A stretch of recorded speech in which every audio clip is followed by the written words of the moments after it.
નમસ્કાર દર્શક મિત્રો, સેક્યુલર ગુજરાત ન્યૂઝમાં આપનું સ્વાગત છે। દાહોદના સિંગવડની તોરણી પ્રાથમિક શાળામાં 6 વર્ષની બાળકીના મોતનો મામલો સામે આવ્યો। દાહોદમાં 3 દિવસ પહેલા વિદ્યાર્થીનીના મળેલ મૃતદેહ બાદ સમગ્ર ગુજરાતમાં હાહાકાર મચી ગયો હતો। સવારે હસતી રમતી શાળાએ જવા નીકળેલી માસૂમની સાંજે શાળામાં જ મૃતદેહ મળતા પરિવારમાં શોકનો માહોલ છવાઈ ગયો હતો। આ મામલે પોલીસ તંત્ર દોડતું થઈ ગયું હતું અને અલગ અલગ 10 ટીમો બનાવીને તપાસનો ધમધમાટ શરૂ કર્યો હતો, જેમાં ચોંકાવનારો ખુલાસો થયો હતો। 6 વર્ષની માસૂમનો હત્યારો બીજો કોઈ નહીં પણ શાળાનો આચાર્ય જ નીકળ્યો। આચાર્ય ગોવિંદ રસ્તામાંથી જ બાળકીને ગાડીમાં બેસાડી લઈ ગયો હતો અને દાનત બગડતા દુષ્કર્મનો પ્રયાસ કર્યો હતો। જો કે બાળકીએ બૂમાબૂમ કરતા આચાર્યએ ક્રૂરતાપૂર્વક માસૂમની હત્યા કરી હતી, જે બાદ પોતે જ બાળકીના મૃતદેહને ક્લાસરૂમની પાછળ ખુલ્લી જગ્યામાં મૂકી દીધો હતો। પોલીસે હાલ આચાર્યની ધરપકડ કરી વધુ કાર્યવાહી હાથ ધરી છે। રિપોર્ટર નરેશ કતિજા સાથે cameraman Jaymin Bhabhor, secular Gujarat news, Dahod.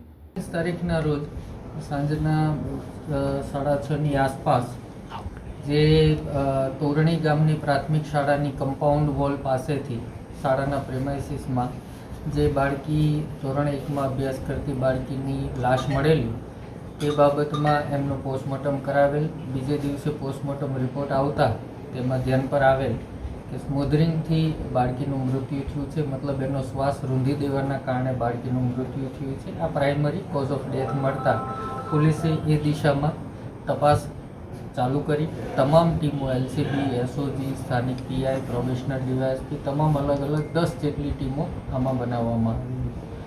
શાળામાં જઈ પોલીસે પોતે સામાજિક સંસ્થાના કાર્યકર છે અથવા શિક્ષણ વિભાગથી છે, એવી રીતે અલગ અલગ બાળકોની પૂછપરછ કરતાં ધ્યાનમાં આવેલું કે આ બાળકી શાળામાં હાજર નહોતી, પ્રાર્થનામાં પણ નહોતી, જે મધ્યાહન ભોજન હેઠળ દૂધ આપવામાં આવે છે સવારે તેમાં પણ નહોતી। તો એના પરથી બાળકોના નિવેદનો અને શિક્ષકોની પૂછપરછથી પ્રસ્થાપિત થયું કે બાળકી શાળાએ પહોંચી નહોતી। સમગ્ર બનાવની હકીકત એવી હતી કે સવારે આશરે 10:20ની આજુબાજુમાં પ્રિન્સિપાલ ગોવિંદભાઈ નટ પોતાની ગાડી લઈને સ્કૂલે જતા હતા, ત્યારે એની માતા રસ્તામાં બાળકીને લઈ અને ઊભા હતા। એમણે આ પ્રિન્સિપાલની ગાડી રોકાવી અને એમની ગાડીમાં આ દીકરીને બેસાડી દીધી। ત્યારબાદ સમગ્ર ઘટના એવી બની કે આ પ્રિન્સિપાલે રસ્તામાં કોઈ સ્થળે બાળકી સાથે દુષ્કર્મ કરવાના પ્રયત્ન કરતા બાળકીએ બૂમાબૂમ કરવા લાગેલી અને એનું મોઢું દાબી દેવામાં આવેલું, જેના કારણે શ્વાસ રૂંધાવાથી બાળકી બેહોશ અથવા તો મરણ ગયેલું। ત્યારબાદ આ પ્રિન્સિપાલ પોતાની ગાડી, જે સંપૂર્ણપણે કાળા કાચવાળી ગાડી રાખે છે, આ પ્રિન્સિપાલે પોતાની ગાડી શાળામાં જઈ નિયત જગ્યાએ પાર્ક કરી લોક કરી દીધેલી। સાંજના આશરે 4:45 એણે ગાડીના કાચ થોડા ખોલી નાખેલા, જેથી કોઈ વ્યક્તિ જોવે તો એવું પ્રસ્થાપિત થઈ શકે કે ગાડીમાં પુરાઈ ગયેલી। આ ઉપરાંત જ્યારે શાળા છૂટી ત્યારે પ્રિન્સિપાલે બધાને રવાના કરી દીધા અને પોતે પોતાના હાથેથી ઉપાડી આ બાળકીની લાશને જે જગ્યાએ મળી ત્યાં મૂકી દીધેલી અને બાળકીનું દફતર જે એની ગાડીની લેગ સ્પેસમાં પડી ગયેલું અને ચપ્પલ પણ ત્યાં નીકળી ગયેલા ગાડીમાં, એ ઉપાડી અને બાળકીના વર્ગખંડની સામે ખૂણાવાળી જગ્યાએ મૂકેલું, જે અમારી પૂછપરછમાં બાળકોએ સ્પષ્ટપણે જણાવ્યું હતું કે આખા દિવસ દરમિયાન આ દફતર અહીંયા નહોતું।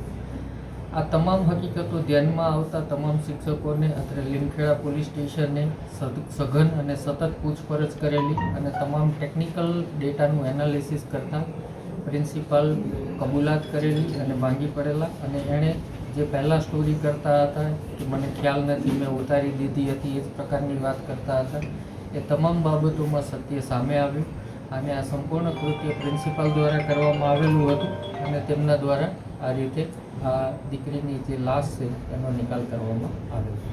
સર, અમારો અવનવી અપડેટ્સ માટે જોતા રહો સેક્યુલર ગુજરાત ન્યૂઝ। સાથે સેક્યુલર ગુજરાત ન્યૂઝ ચેનલને લાઇક, શેર અને સબસ્ક્રાઇબ કરો અને બેલ આઇકોન દબાવીને સમાચારોની ઝડપી માહિતી મેળવો।